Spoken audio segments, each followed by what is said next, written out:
This video is going to be a really short one on government failure.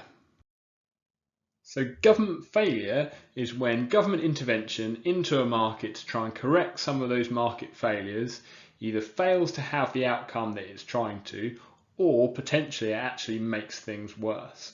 So the reason why this is such a short video is because we've actually, in evaluating each of the specific methods of intervention on price controls, taxes, subsidies, we have discussed and looked at examples of government failure along the way in those other videos. And this video really is just bringing together some of those key specific reasons for why governments fail when they intervene in markets.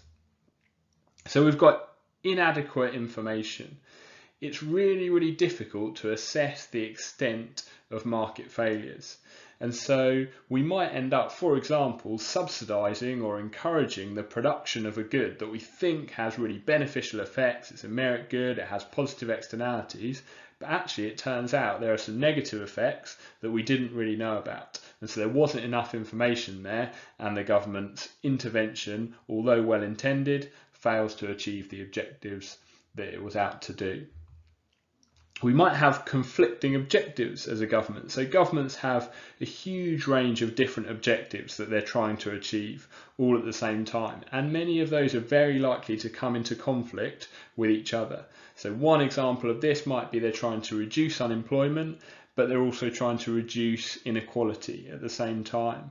And maybe they introduce that minimum wage to try and reduce inequality, but actually that ends up increasing unemployment as well. So those conflicting objectives are coming into play and they can't achieve all of them at once. We've got administrative costs. So all of these different methods of intervention are going to have some sort of cost involved with them. So we mentioned this when we were looking at regulations in other videos on that. And if the cost of implementing the policy is greater than the benefits the policy provides, then you're going to have government failure. And finally, we've got unintended consequences, which is when a policy to correct one of these market failures has unintended or unanticipated effects on another area. So actually you could again use the example of that minimum wage having the unintended consequence of causing unemployment. For another example, you could look at regulations to prevent smoking in pubs and bars.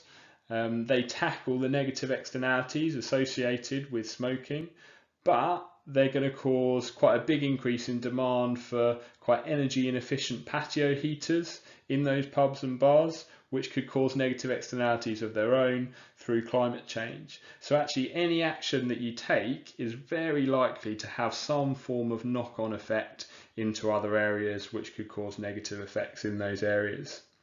So as a bit of a summary, we've got market failure, which is when the market fails to achieve an efficient allocation of resources. And then we've got government intervention, which is when the government gets involved to try and correct that market failure. And then we've got government failure, which is when the government intervention actually makes things worse in terms of economic welfare, or certainly doesn't make things any better.